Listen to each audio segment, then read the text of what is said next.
திருப்பூரில் வயது ஞான சம்பந்தத்திற்கு முறையாக பல்வேறு திருமுறை அழகாக கைலாசம் கணபதி என்ற அந்த வாரிசில் அவங்க ஐயா கைலாசத்துக்கு நிர்வகித்தாங்க.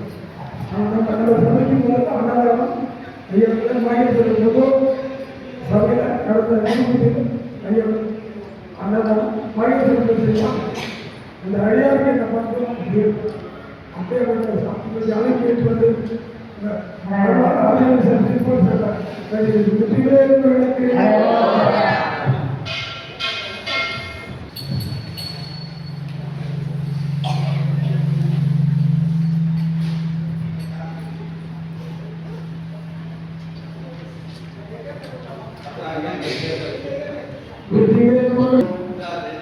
விநாயகரை வரிசையாக தூக்கப்பட்டது. அது பெரிய தூரில் வந்து தனித்தனியாக இருக்கும். உள்ள விநாயகத்திலையும் தூக்கப்பட்டது. வெற்றி மேல்மகளுக்கு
சங்கரமடம் வடக்கிழமை திருவானைக்காவல்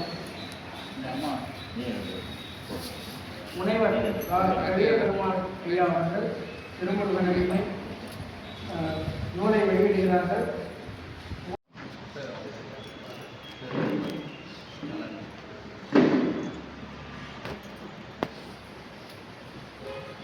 வெற்றிவேல் முருகனுக்கு வீரவேல் முருகனுக்கு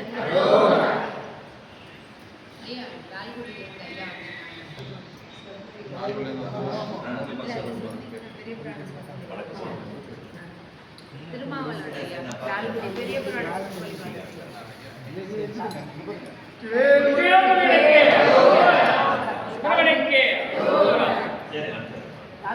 திருமாவளவனுடைய நூல் பெற்றுக் கொள்கிறார்.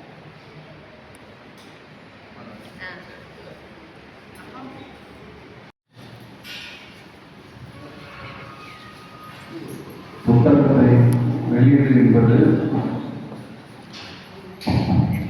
மதிக்கத்தக்க.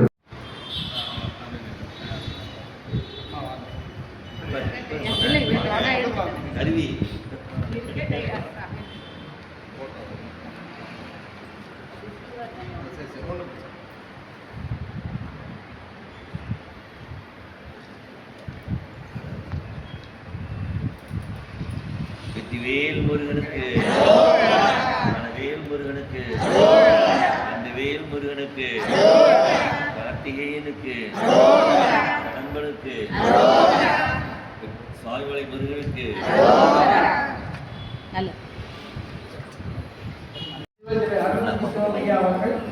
அவர்களுடைய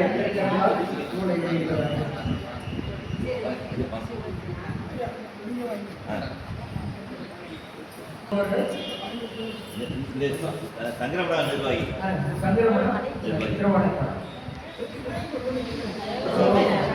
வேல் முருகனுக்கு அந்த வேல் முருகனுக்கு ஞான வேல் முருகனுக்கு அந்த வேல் முருகனுக்கு பழனிமலை முருகனுக்கு வயலூர் வள்ளல் பிரானுக்கு வேல் முருகனுக்கு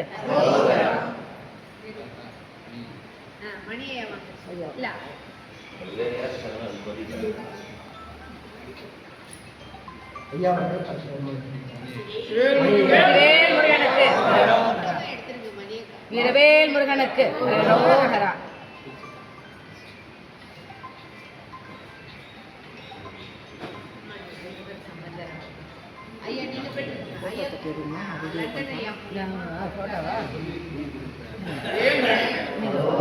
அவங்க எடுத்துக்கோங்க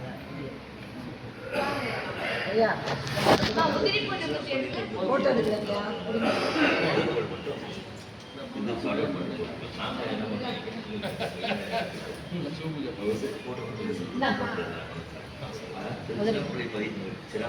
கிடைக்கணுமேனு இறைவனை வேண்டி இந்த உயிர்கள் எல்லாம் எடுத்துட்டோம்னா அதனால தான் இருக்காங்க. சுயநலமாக இல்லை அப்படின்னா. ஏன்னா எப்போ தன்னை அறிவப்பதான் இது இந்த உயிரினம் நம்மளோட சேர்ந்தவங்க அப்படின்னு சொல்லணும். இல்லைன்னா என்ன சொல்லுவான், இவன் நம்ம பையன், அவன் வேற ஒருத்தன், இது நம்ம நண்பர், இவர் வேற ஒருத்தர், இது நம்ம ஆளு, இது வெளியாளு அப்படிங்கிறது இருந்துகிட்டே இருக்கும். உயிரை பற்றி ஆராய்ச்சி நமக்கு வேணும். அதுக்காக தான் இதெல்லாம் நம்ம செய்யறோம். நம்மளை அறிவிக்கிற முயற்சிக்கு தான் இவ்வளோ வேலைகளும் இங்கே ஒவ்வொருத்தரும் செலவு பண்ணுறாங்க. ஒருத்தர் எவ்வளோ செஞ்சுட்டு இருக்காங்க. நம்ம நேரத்தை செலவு பண்ணி உண்மையாக இருக்கும் இந்த நேரம். ஏன்னா நேரம் வந்து எப்படிப்பட்டது? நேர்மையானது. அது யாருக்காகவும் நிற்கவே நிற்காது. யாருக்காகவும் நிற்கவே நிற்காது. ஏன்னா ரொம்ப தெரிஞ்சவங்க தான் நிற்குமா நிமிஷம். காலம் போயிடுச்சுன்னா போனது தான். காலம் போயிடுச்சுன்னா போனது தான். அது யாருக்காகவும் அது நிற்காது.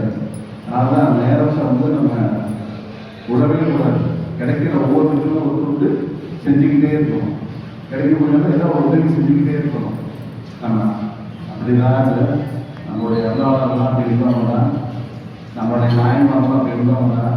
இதில் என்ன ஒரு நாயன்மார்கள் வந்து நம்மளுடைய அறிவியல் அது இருக்கணும்னா இந்த அறிஞர்கள் வரலாறு இருக்க கற்று தெரிஞ்சிருக்கோம். எல்லாருக்கும் மோட்சம் கிடைச்சது. ஆனால் இனிமே வாழ்க்கையே வேணாம் இறுதிக்கிறதுக்கு போனவருக்கு அப்பதான் ஆரம்பமானது. என்ன வேணாம் இந்த வாழ்க்கையே வேண்டாம் அப்படின்னு விடுதலை பாருங்க.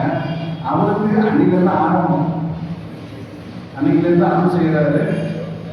அப்புறம் நம்ம திருக்குறள் பார்த்தாரு, சும்மா இரு அப்படின்னு சொல்றாரு. இந்த சும்மா இரு அப்படின்னா என்ன அர்த்தம்? சும்மா இருக்கிறதுனா மனம், வாக்கு, காயம். இது மூணு தவறுகள் செய்யக்கூடாது. சரிங்களா ஐயா? அமைதியா இல்லையா?